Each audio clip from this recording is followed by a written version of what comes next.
Transfer complete.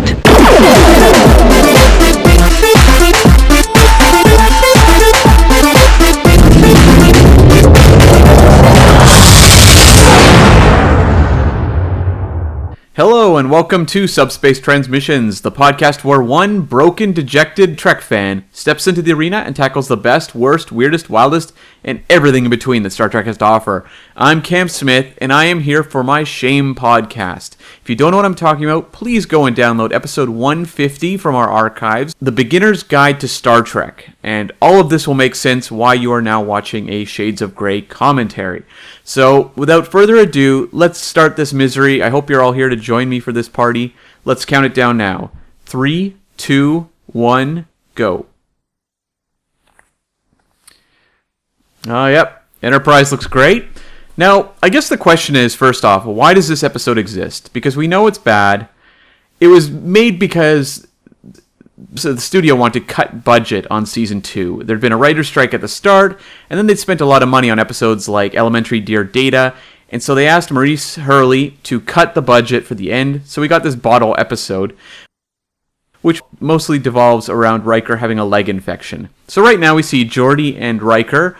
They're on Dagobah. They've been searching for Yoda, obviously, but he's hiding. I mean you no harm! But Riker has now hurt his leg mysteriously, and we are now seeing the dramatic reveal. Here we go, Brian is on the screen. I'm surprised they decided to pay him to show up this week, but, I guess props to them for doing that.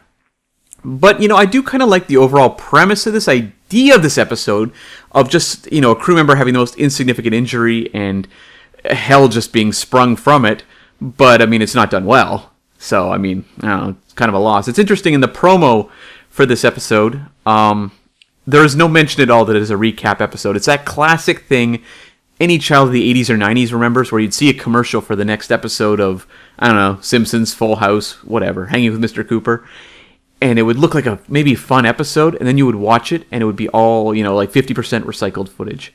Those are the worst days. So Pulaski's on screen right now. This is the final episode for Diana Muldaur as Pulaski. I like her a lot. I think she actually added a weird energy to the show that we never saw replicated. It is obviously very much a, nod to Bones, but I don't dislike her. I know fans don't like her because she replaced Beverly Crusher, but I'd be curious to know what would have happened had she been there from day one as opposed to, Gates McFadden, or had the two of them together. Maybe, maybe Pulaski could have been Nurse Ogawa. I don't know. Maybe there's another spin-off episode of the podcast we can examine that what if. So, we're really delving into Riker's leg. Originally they wanted to jokingly call this episode Riker's Brain in a nod to Spock's brain. That was shot down, obviously. I think they should have called it Riker's Leg. I think that would have been pretty funny. So, we're still back on Dagobah. The X-Wing is sunk, as you can see. But there's smoke, It's very Dagobah-ish. Help him up, boys. What is the feeling of when your leg goes dead, Riker? Give us a little more there. It took 3 writers to put this thing together. I'm fascinated by this because, as we know, it took 4 writers to put together yesterday's Enterprise. And, they had to do a real rush job to get that thing together. I don't know. Maurice Hurley, who co-wrote this, one of the 3, he's called this episode a piece of, well, I'll let you fill in the blank. I don't think he's too far off. I don't think anyone involved in this episode really wanted to do it. I think it was kind of like a, thanks for funding our season, CBS and Paramount. I guess we'll do this episode, because you want us to. Can we please never do it again? Awesome, thanks. You got it. I don't know if Rob Bowman puts this one on his highlight reel for directing. So, normally the opening credits, as I'm watching now, are the only recycled footage in an episode. Not this week. That's what makes Shades of Grey special, folks. This is like a preview for what's to come. Things I've seen over and over again. Michael Dorn. Not in this episode. At least not in, footage shot for this episode. Neither is Will Wheaton, but I don't know if people really complain about that. Come on, people, let's get this misery going. This is probably the best part of the episode. I shouldn't be glossing over it because it's all downhill after the opening credits. But, I like to see it, the Enterprise flying by. It's exciting. Must have been fun writing a captain's log for this episode. Captain's log. Riker scratched his leg. That's about it. Ah, yes, the unidentified microbe. Classic. This sickbay makes no sense to me. Like, how would you be comfortable? You're laying out in the middle of a room. I know we've talked about this before on the podcast, but I gotta fill time here. I don't mind all the techno, mumbo jumbo, all that sort of stuff. It's fun. I think Pulaski, Diana Muldaur, delivers it well. Props to Diana Muldaur and to Marina Sirtis for this episode because they have to really carry it. Patrick Stewart, he knows where he is in the pecking order. He pops in and out to kind of be like, is everything going okay? But he's not hanging around for, half an hour this episode or 25 minutes or whatever percent it is of newly shot footage. But poor Diana Muldaur and Marina Sirtis, they got to slog it out and really carry it. So, I have to talk about how I feel bad for actors saddled with bad material. These two are just like swinging away like champs. And, it's an armless man pitching the ball to them. Or it's Burnt Pike. That'd be perhaps more appropriate.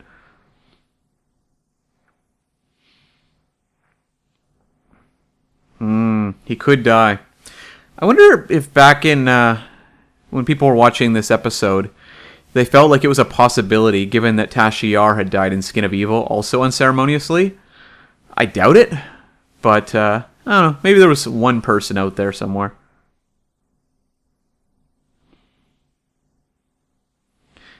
I wonder if Brent Spiner was annoyed about having to have all the makeup put on for this episode. He's a company man, people. A good one, too.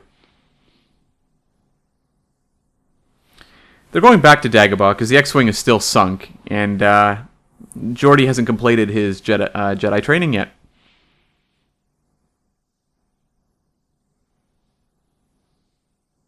I'm still shocked they paid O'Brien to be here.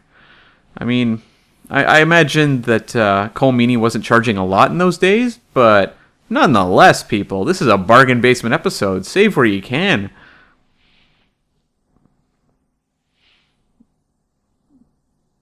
Oh, yes. Oh, yes.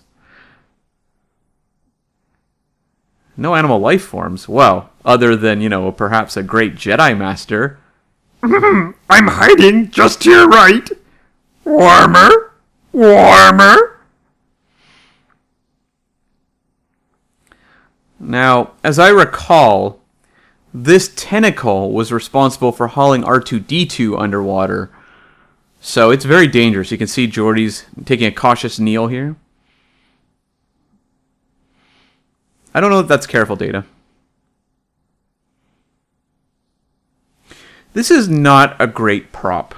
I mean, couldn't they have put, I don't know, suction cups on it or something? I mean, at least give me the, the feel that this isn't just a stick. And in this case, a rubber stick. How Yoda's put up with, sentient rubber sticks for so long is beyond me. That's why he's a great Jedi. So we have to get the blue slug or whatever it is. I don't know. See more of them in the movie Slithers. Or inside of people in Conspiracy. Not the most dramatic away mission there. I mean, I don't feel that was a particularly challenging task to grab the sentient stick and, use a phaser to razor off a blue slug. Not a lot of dramatic appeal to it. There wasn't even a hunt for the blue slug, but I guess they had to get to that recycled footage. I feel like this episode could have been maybe some sort of ode to red shirts and just how loose our grasp on life can be. But Obviously in the original series, red shirts were getting killed in all sorts of really mundane or silly ways, turned into salt cubes and what have you. There is a precedent to explore that sort of thing, but I feel like this episode is not it, and I don't think it even wanted to be. I don't think there was really any thinking put into it whatsoever. Yep. Here we go, some nice Enterprise shots. They have some style to them. Look at Dana Muldaur, man. She looks so concerned. Like she is acting, people. Take notes. Like she's looking at a screen. She knows she's like working in a recap episode. And yet I believe that she passionately wants to solve Riker's leg.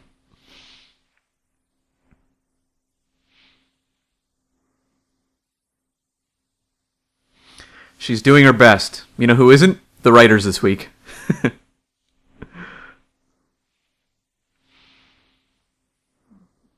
So uncomfortable. If I went to a hospital and they put me in a bed with no covers and just wheeled me out in the middle of a room surrounded by others, oh man, I'd be diving out the window. Assuming there is a window. There isn't one here.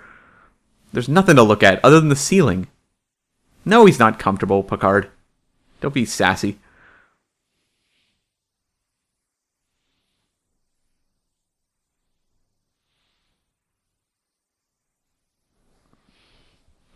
See, I mean, they seem to be hinting at kind of the meaningless death of Tasha Yar. I just have zero faith that that's what these things happen. That is what I believe Picard said when his family died in a fire. These things happen. So I like to think that the makers of Star Trek Generations watched Shades of Grey for inspiration when it came to writing the trauma of Picard dealing with Robert and Renee's death. That would be something. Something to come out of this episode, other than this commentary. This has to be the only Shades of Grey commentary in existence, right? There's not another. Especially a solo one.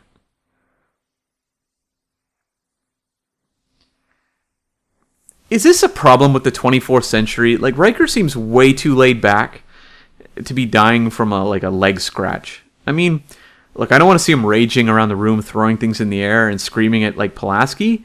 But he just looks like he's getting some R&R time.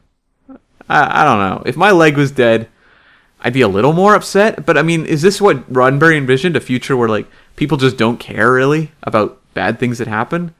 Because I don't know that that's a reasonable thing. That's really throwing out of whack the way that humans process emotion. Whatever. I guess when you have a counselor on the bridge, these things are easier because you've got daily counselor sessions. Maybe I should have daily counselor sessions, especially after doing this.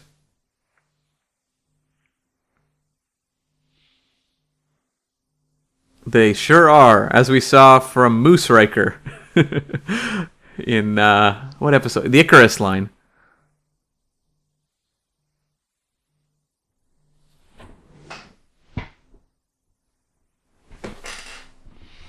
We've just learned that Moose Riker, or, Riker's surly father was bitten by a rattlesnake. Or his grandfather was, sorry. Also played by the same actor, I'm going to assume, in this fantasy scenario. No, I'd be screaming.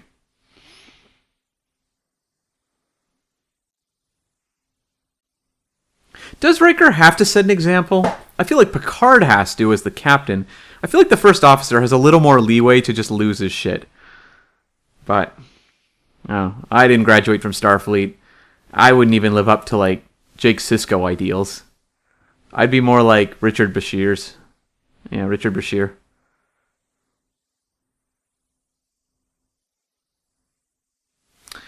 Yes, that famous Riker sense of humor.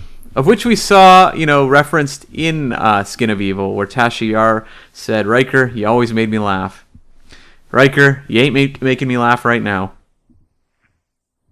Oh, he's flatlining, folks, along with the creative energy of this episode.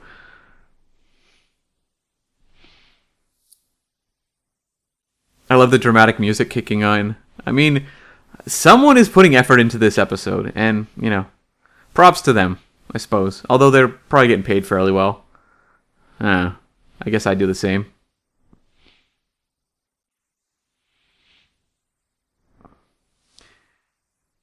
This doesn't strike me as the greatest medical mystery Pulaski's ever faced, but damn if Diana Muldaur isn't convincing me of otherwise.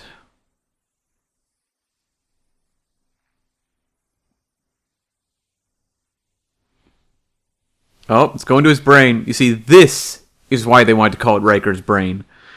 Now, this is horrific, exorcist level medical equipment. I mean, if you're telling me this is what the 24th century has to offer, I'm happy going well before that, because I do not need, like 5 needles jammed into my brain. This is awful. Like, seriously, Reagan in Exorcist went through less with her spinal tap. Ugh. I have a friend who's like really, really freaked out by needles. This episode would like cause an aneurysm for him.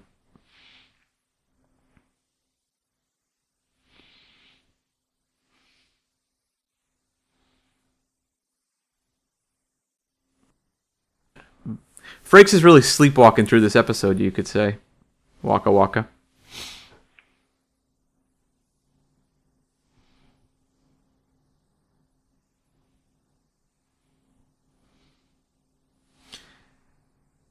What's the recoup time like coming off of the brain probes here? I have a hard time believing you just wake up and, don't feel any effects from it. I would have to think you would, right? It only makes sense. Wouldn't this cause like a lobotomy? Is it really great to jab like metal things into your brain? The wonders of the 24th century medicine.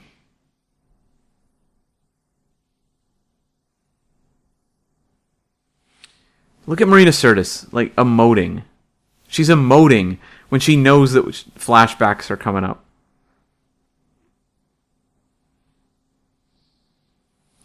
We are in the last outpost, people. I don't know if a flashback episode would have been that offensive in, like, season 6 or 7, where you have, like, great episodes to flash back on. But, season 1 and 2, not so much. Yep. Oh, yeah. I don't know why this is a really bizarre use of footage out of context. The idea that I guess Riker's in some sort of dream state and can't hear anyone. But, I mean, I don't know that he would be doing that in the same... like, he would be reliving the same adventurous moment he experienced, like, a year ago. Especially one involving laser whip-wielding Ferengi. Anybody! I like the echo effect on that. It'd be pretty cool if I had an echo effect going right now, actually. These tears are not worth it, Marina. They're not worth it.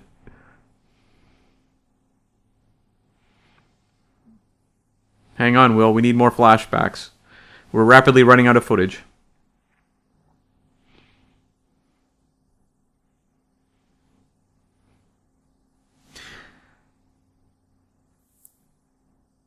It's weird because this whole medical mystery doesn't even involve like, hey, Geordi, go down to that planet and I need you to do this, this, and this. It's like, nope, we just gotta exchange technobabble and speed up the flashbacks. It's so stupid. So stupid. It's not even Star Trek-y. Like, what would you learn from this? What's the moral of this episode? That if I'm ever sick, I should start remembering my various adventures that really have nothing to do with, my development? Because obviously we're not learning about Riker's previous life before he, as we see from this clip right now, stepped onto the bridge of the Enterprise and met Data. We don't learn about anything about him as a child. Nothing. This episode, despite being a flashback on Riker's whole background, tells us absolutely nothing about Riker, which I think maybe is the ultimate failing of this flashback episode, is that I learned nothing. Only that the creators of this episode had very bizarre tastes in which footage was worth recycling. I mean, Encounter at Farpoint, it's kind of a mixed bag of an episode. Is this the highlight? I guess. Maybe when it comes to Riker.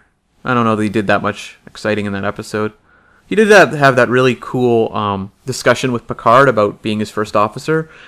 There's more, dramatic depth to that scene than anything in this whole shambles. He skips across those rocks very nimbly. I'm impressed. I wonder how many takes they did where he fell off. This is not Dagobah. This is Endor. The Ewoks are nearby somewhere.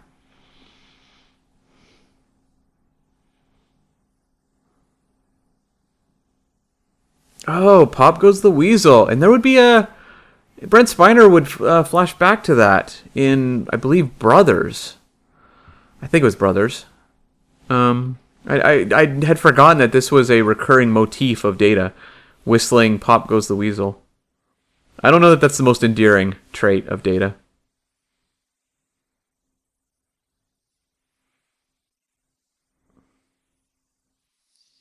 It's always weird watching first episodes because the characters are just a little bit off.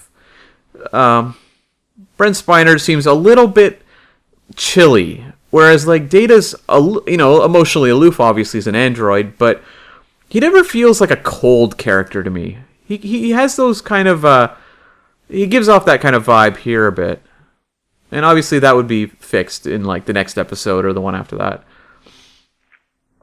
But go back and watch the first episode of Friends. I don't know what show those people are acting in. They're like way off model. Especially David Schwimmer. He's going full Woody Allen. I think it's a little derogatory for Frakes to be calling Brent Spiner Pinocchio in this scene. I mean, it's real. Look, Riker. We already know that you outrank me. Do you really need to call me Pinocchio too? Especially since you know that I just want to be a real human. You're now hanging that over my head. And I have no whale to, like, swim inside of and then be redeemed through. There's no blue fairy to save me. I have no hope. Okay, I actually love this scene. I think, Season 2 has a lot of clunking moments throughout. It's not a good season. But, you do have Measure of a Man. That's great. But, which is not shown in this episode, bizarrely, for its flashback footage. But that's a whole other discussion. But, I do like watching Riker and Guinan teach Wesley about love. This is from the Dauphin, of course. Look, this dialogue is insane. Like, it's really, really crazy. The fact that someone on the writing staff, I don't know who wrote this episode, that they thought that this would be passable romantic dialogue. It's kind of reminiscent of the movie Die Another Day, where James Bond first meets Halle Berry's Jinx character. And the dialogue is almost like someone wrote it, translated it into, I don't know, say Swahili, and then translated it back into English. And then maybe to, I don't know, Norwegian. And then back to English again. And it sounds like complete gibberish. That's what this sounds like. But it works for the scene because Wesley's the character we're seeing it through, and he's as bewildered and baffled by it all as we are. It's just funny to me that like Riker's way into this, as is Guinan, as we saw, telling Wesley to shut up because she wants to hear more. But I think that has more to do with the charm of Riker than about men and women. I don't think if your average man on the street tried this, it's gonna fly. But 1989 Jonathan Frakes, it's gonna fly. Here we have a clip from the Icarus Factor. Unfortunately, not involving like futuristic martial arts and stupid outfits. This is the scene where Riker is thinks he's gonna leave the Enterprise, and Troy is upset by this, obviously. Imzadi, no! Our feelings are what make us all human.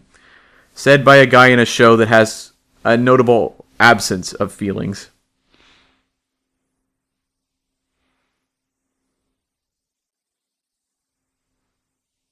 God, Marina Sirtis can turn on those waterworks so good.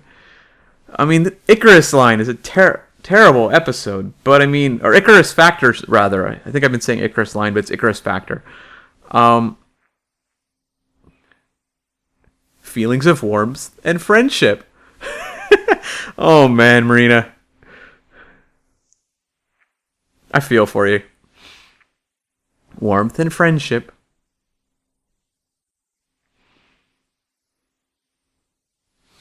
What's funny is that, we've seen he's flashing back to these moments of warmth and friendship, And that's the way the writers, I guess, decide to assemble the footage, which is like going from warmth and friendship to, as we're about to see, sexiness. Oh, look at those eyebrows wiggling. You know. Oh, yeah. And speaking of sexiness, here we are in one of my favorite episodes, Justice. Look at those Ito. Calisthenics. This scene, okay. I don't believe that Riker would be like flashing back to like saying goodbye to Troy when he never actually left. I believe he would be flashing back to this. Especially that oiled up man whose buttocks are prominently displayed right now. But no, I totally buy that he would be flashing back to this. This is like Riker's heaven.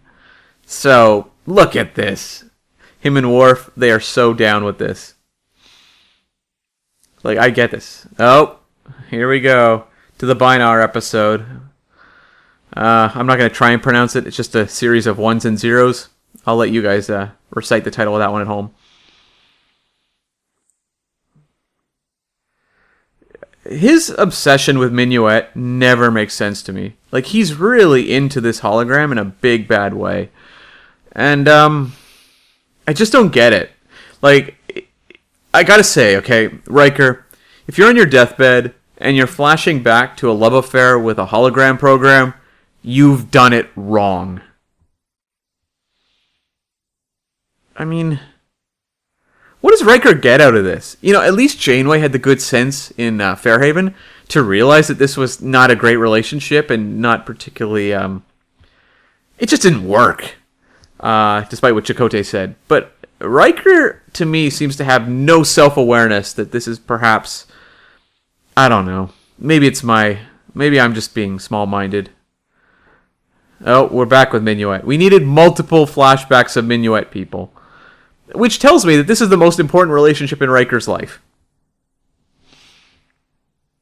Because I don't know that there's that many clips of him and Deanna Troi, other than that one we saw of, them saying farewell, but we're seeing multiple clips of Minuet.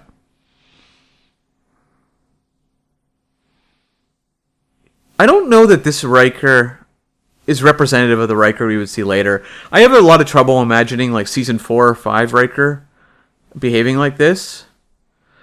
He seems like really like just, I don't know, starry-eyed and naive in a way that I don't think really fits the character of Riker. I mean, I could see like maybe a young Bashir falling for this sort of stuff. Although, I guess, Angel 1.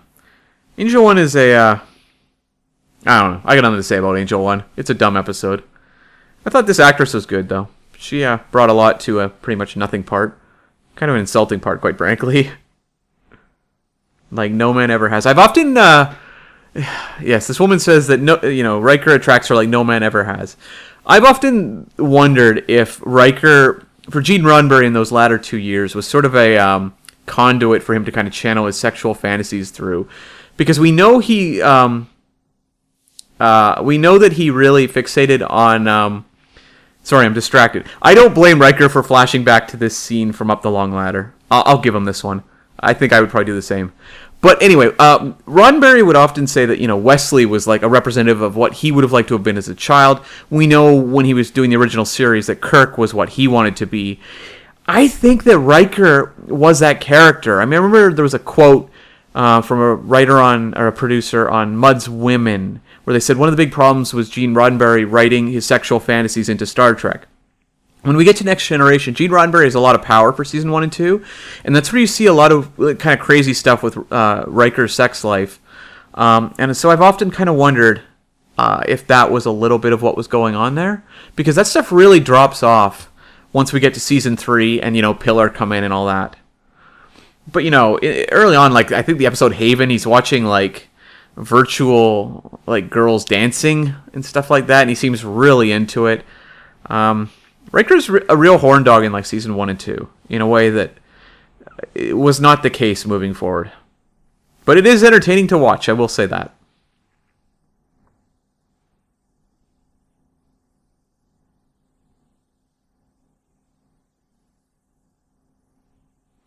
I love that they're solving the mystery by the flashbacks. I mean, I guess that's part of the genius with having Troy there, is that Troy can obviously communicate to the Doctor. Oh, he's feeling, emotions that are angry. Oh, it seems the medical problem is solving itself. Let's induce more angry memories. It's just, it's shameless, but it kind of works. Speaking of things that are shameless but don't work, here's Skin of Evil and my buddy Armus. Get out of my way, Tasha! I will kill you!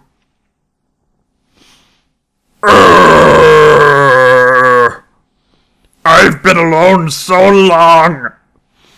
This is an awful episode. There's just really very little redeeming, although I do like the Armus visual. I think he's pretty cool looking. Goodbye!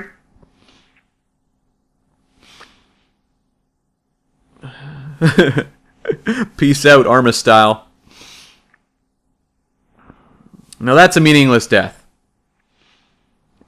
I wonder if, had Riker died in this episode, we would say that his death was as insulting as Tasha Yar's. Tasha Yar, had no build-up, but Riker, you've got maybe too much build-up. Oh, this is from a clip from the episode The Child, another beloved episode, a leftover from Star Trek The Next Phase, which Roddenberry worked on in the 70s. It was originally going to be Ilya that got pregnant. What could have been, people? Oh, it's not working, Pulaski.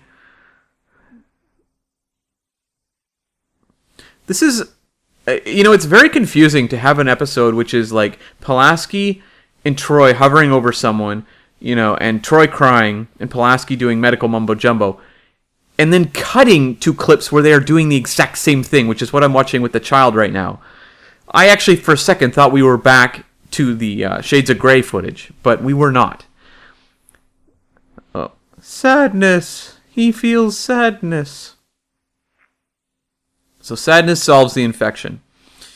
That would mean that Armus has never had an infection, because he's the saddest man of all.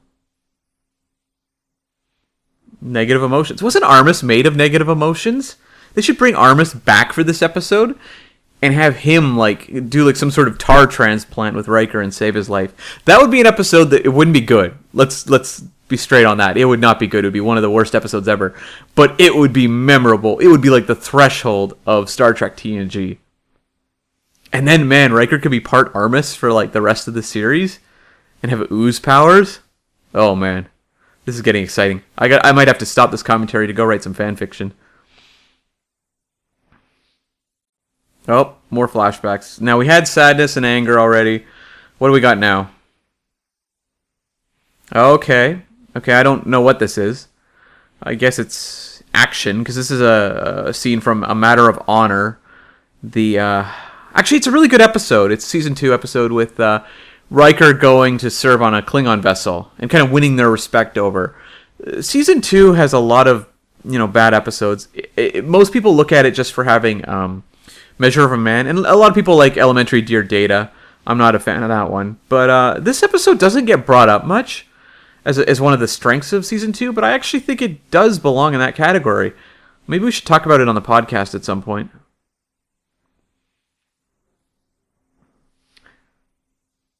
This actor, whose name I'm blanking on, he played the alien bounty hunter in X-Files. He plays the Klingon we're seeing on screen now, towering over Riker.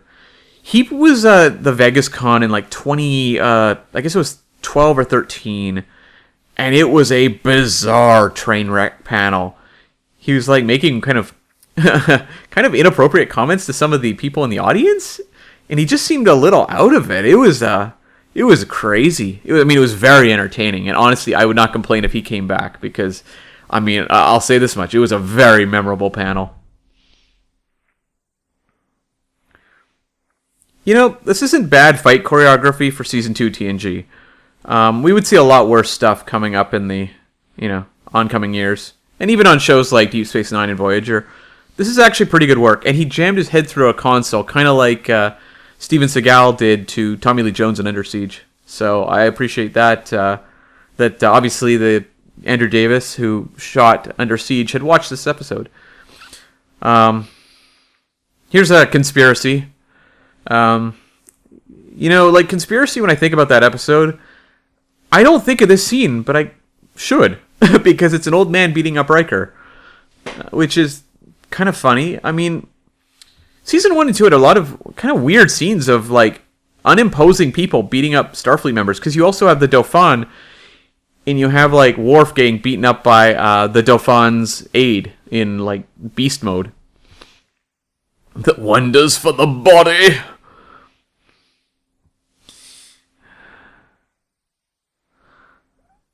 Oh, that is a sweet kick.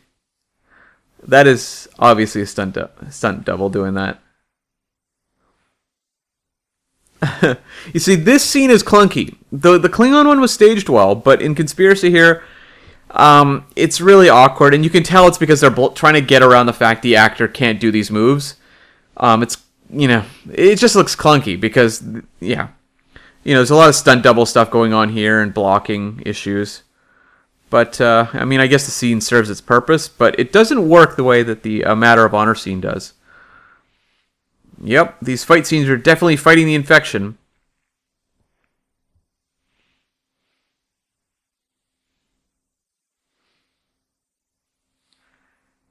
Man, like Marina Sirtis is pure emotion throughout this entire episode. Primal emotions. Now we're there, okay. So now we're on Primal. But, she is selling this.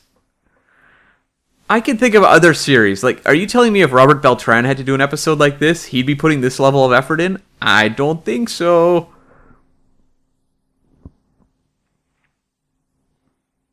You always have a choice, Marina.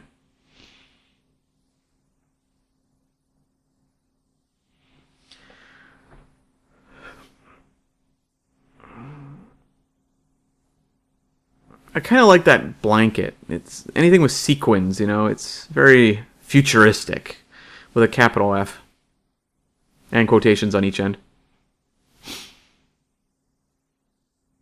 I would imagine the commercial break was probably as exciting for people watching this at the time as most of the footage in this episode.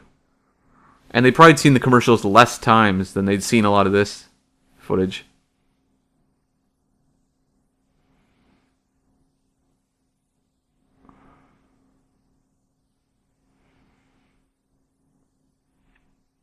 It is crazy how much work this would have been. Like, Rob Bowman having to shoot this would have been just like spinning his camera around, the sick bed.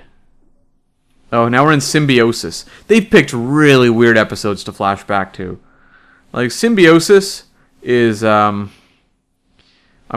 has a great drug speech from Yar, but other than that, it's so forgettable. There's nothing in here.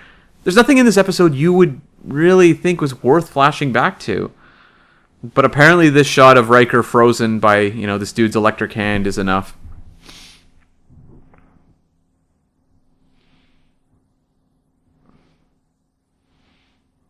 Man, season 1 and 2.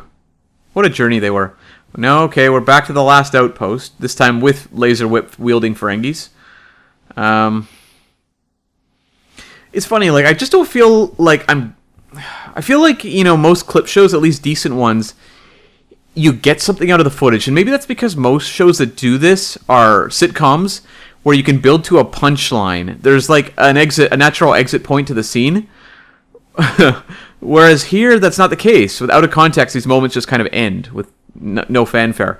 Okay, this is pretty great. Riker in the black ooze from We're Back to Skin of Evil again. If I'm Frakes, I want this scene in there just because it would have been hell to shoot, so why wouldn't you want to put that in? Oh, Artemis. He's threatening Picard. Picard will soon have the most boring philosophical battle with him. Now here's some footage from the opening of Girl with the Dragon Tattoo.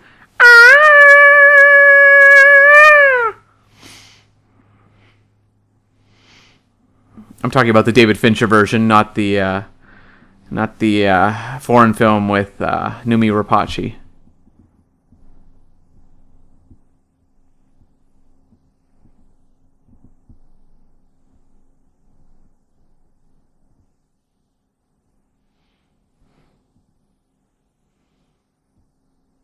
Man, the tension is just unbearable.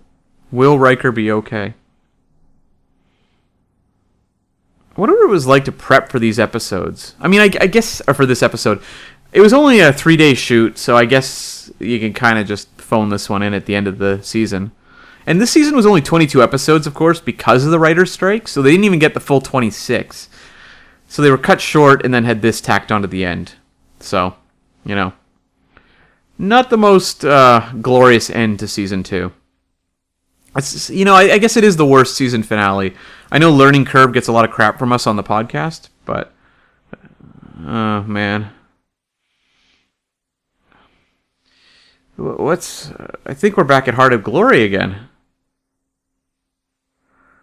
I don't know why.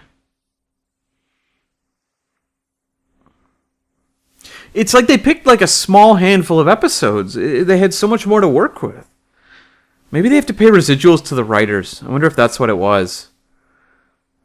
Because there's, better episodes. Like, why wouldn't you show some of the scenes from A Measure of a Man where he's now flashing back to moments he wasn't present at, kind of like the end of Jaws: The Revenge.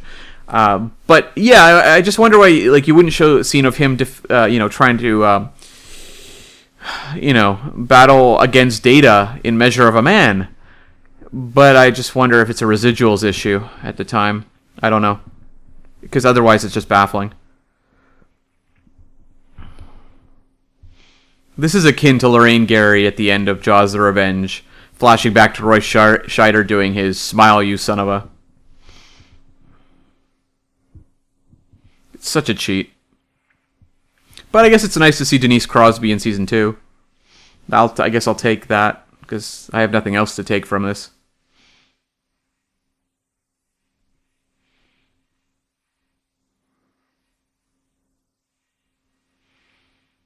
Not the most dramatic explosion. That's pretty good, though. This one's good.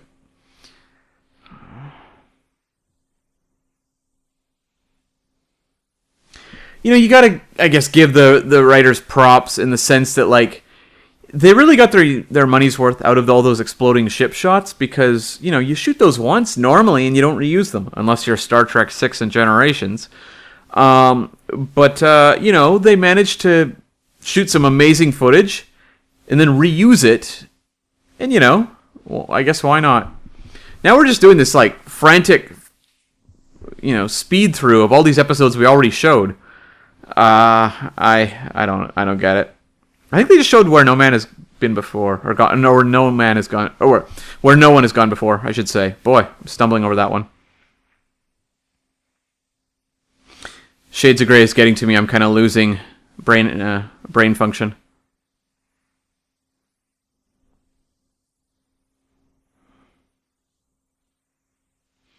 I think he's going to be okay now. We've solved it. Exploding ships have saved Riker. That's one for the books, Pulaski.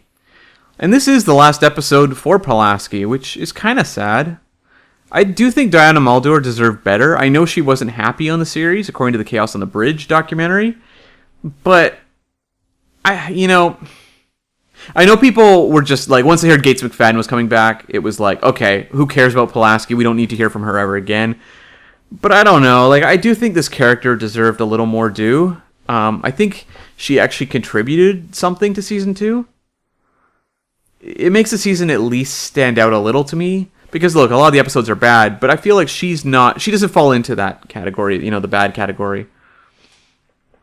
And, I would have liked some sort of farewell, at least, to her. But she, very, very much got the unceremonious exit. And, never referenced ever again. No cameos. At least Denise Crosby got, Sela. Could have brought Pulaski back as, I don't know, her Klingon offspring.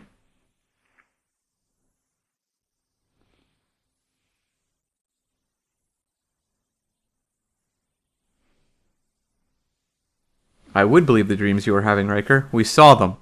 We sat through them.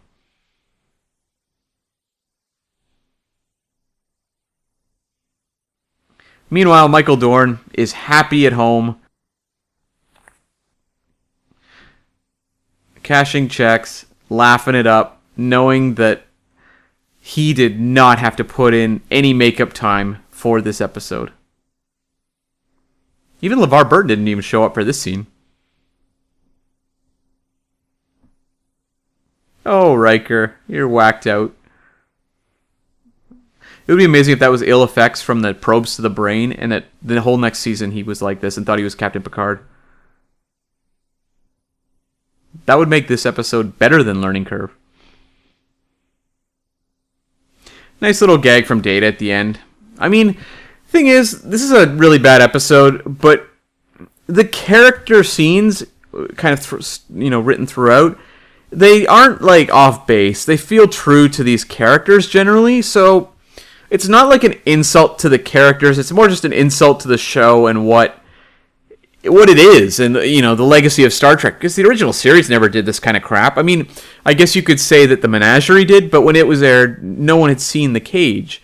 So we give that one a pass, and I think actually it's a more compelling two-parter than this is as a one-part episode. So, at any rate, I'd like to thank you for joining me on this solo commentary for what is, considered by Jordan Hoffman the very worst episode of Star Trek, period, across the entire canon. So, hopefully next time it's Tyler sitting in and doing a, commentary on an episode like, I don't know, where Silence has lease or tattoo or something. So you can reach me on Twitter at CamV is in very glad that Shades of Grey is over, Smith. And look forward to the next great episode of Subspace Transmissions in your podcast feed. So until next time, the arena is closed.